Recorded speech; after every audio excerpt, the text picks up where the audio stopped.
Hello there, gamers. It's been a while, but we're back. And we're looking at Week 5 commentary. If you're just tuning into this live, it's going to be a little bit of a marathon. All 4 matches that have happened so far, we're going to do a back-to-back-to-back with just a little brief intermission in between to change the overlays. But this is Davy, of course, joined by Baby Cody. And to start us off in Week 5, we have the Fiji Furrets going up against the Atlanta Altaria. Barry still 4-0 as of right now. Going into the I-Run box. Both boxes looking pretty scary. Let's just jump right into it. Here we go. This is Game 1. Fiji versus Atlanta. Barry opens with the Sticky Web setter. I-Run with his own hazard setter. Let's see if rocks come up. They do. And a Toxic on the Lando. U-turns out to break what we're assuming is a Focus Sash for Bombi. And here comes Galarian Slowking. Gets the Stun Spore off.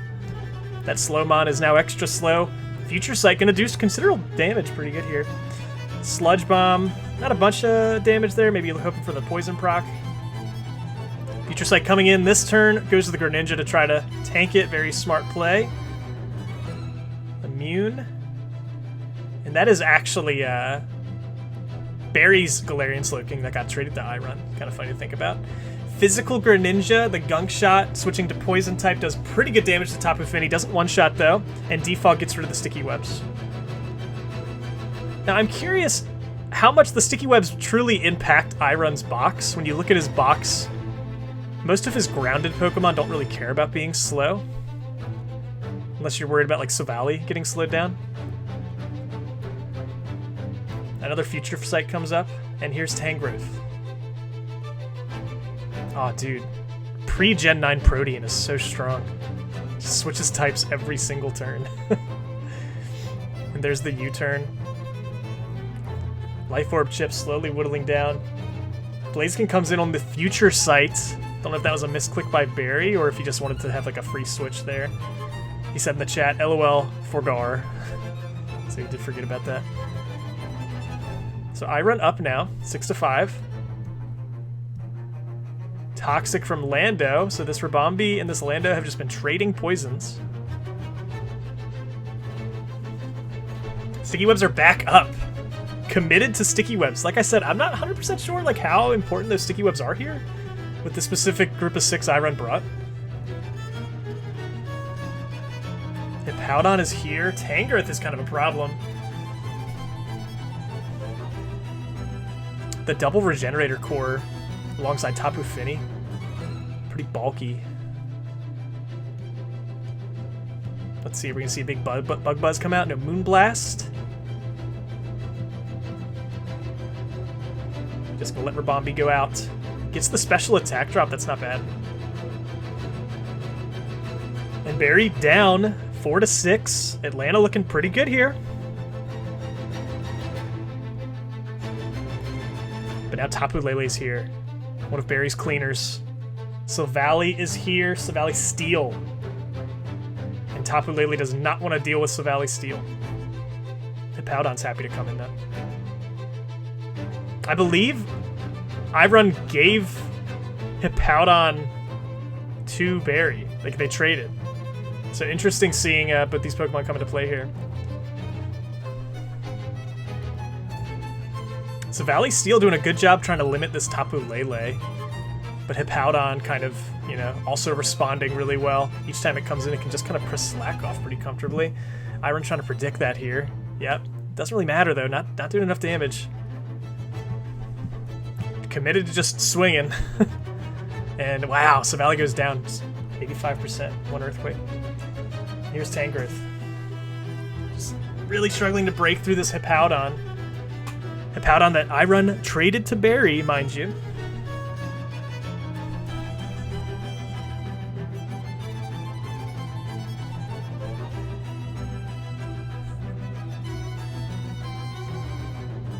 And with the Pokemon that are left, it's really all on Tangrowth to try to position and hit this Hippowdon.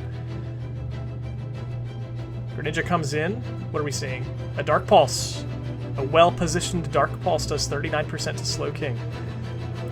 Greninja goes down from the chip, and Lele enters. Just a big Psyshock. chunking the Tangrowth. Wow. Tapu Lele takes out Tangrowth.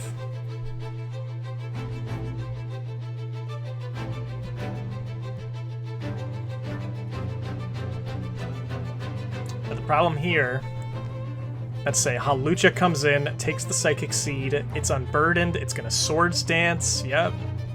And now this might be everything right here, just Acrobatics, yeah, that's terrifying. We saw a very similar play back in the Monocolor season too. And there it goes, a +2 finish for Barry. A close game, was really lingering back and forth there for a while, and Iron actually had the Pokemon lead for quite a bit. It's crazy how a 37-turn game feels like a long game this season. But that was game 1. Barry did a good job kind of saving his piece, Hawlucha, till the end there. Let's go to game 2, see how Iron responds. Looks like he's bringing the same box. Curious what his answer is going to be to this Hippowdon, though.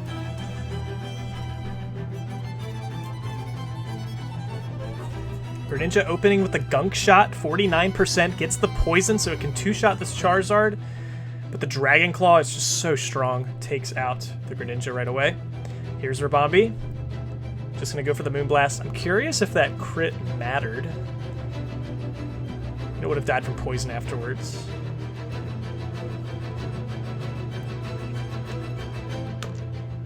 Iron just going more aggressive, saying, I'm just gonna swing. I'm not doing this switch and switch and switch game with you.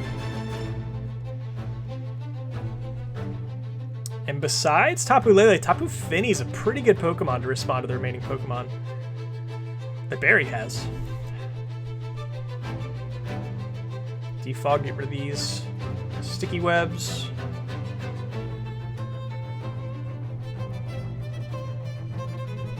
Man, Resisted Psychic still doing 33%. So strong. And here's Hippowdon.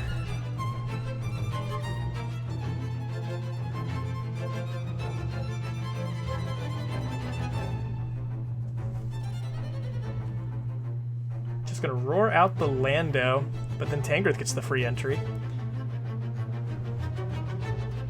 No more leftovers, and the Hippowdon's toxic. This might be what Iron needs to finally break through this defense. Let's see. Goes for the U-turn, maybe expecting a switch to something else.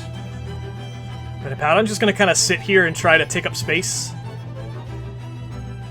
How will Iron position himself once this Hippowdon goes down? 1 or 2 turns left, we'll see. So how much is this poison doing? 43%. I believe the Hippowdon dies this turn?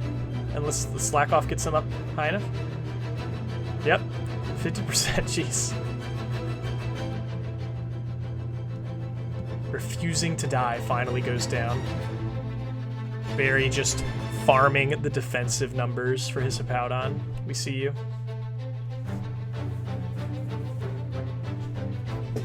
Tapu Lele enters. Is this Choice Scarf Lele? You'd think I'd be paying attention enough to know, but I was not. There's Future Sight. Is Future Sight the right click there, though? Should you have clicked something poisonous, perhaps? Tapu Lele doesn't mind taking a Future Sight. Enter Blaziken. These two fighting chickens that Barry has. Between Unburdened Hawlucha and Speed Boost Blaziken. This is a terrifying box. Big sweepers. Is it not Speed Boost? Okay, there it is. It has Poison Jab. What's crazy is he's most definitely running Swords Dance on both his Hawlucha and his Blaziken.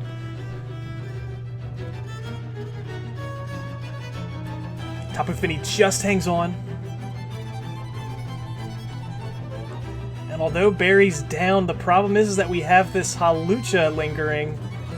What is Slowking at? If you could get Slowking in and put up a Future Sight, I wonder maybe that could stop what's about to happen, but I think with how you're positioned right now, it might be a little too late. We're going to see a Swords Dance, I'm assuming, yep, and I think it's just Acrobatics to the moon now. Yeah, really strong showing for Hawlucha this week from Fiji.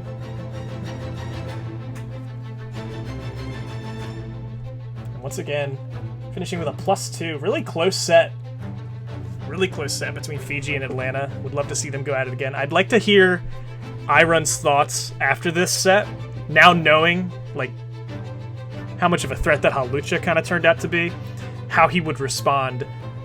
Obviously, he would tell me this discreetly, not publicly, but knowing how he would respond if he was to match up with Barry again in playoffs. I'm curious what else he would bring in his box to match up against that Hawlucha. But that was a great set. That's going to do it for us today. Really good stuff from both teams. Maybe something like the Raikou? Well, the Raikou would probably get destroyed by like a close combat. I don't know. Anyways, really good showing from both teams. Like I said, a lot of sweeping potential in that Fiji box. You've got to watch out for the Hawlucha, the Speed Boost Blaziken. Even the Latios is there. Didn't see Latios this week. But that was a great set from both teams. Fiji is now 5-0. I believe Atlanta is either 2-3 or 3-2. I don't have the standings right in front of me at this moment, but still in playoff contention for sure. But that's going to do it for us, guys. Thanks for watching.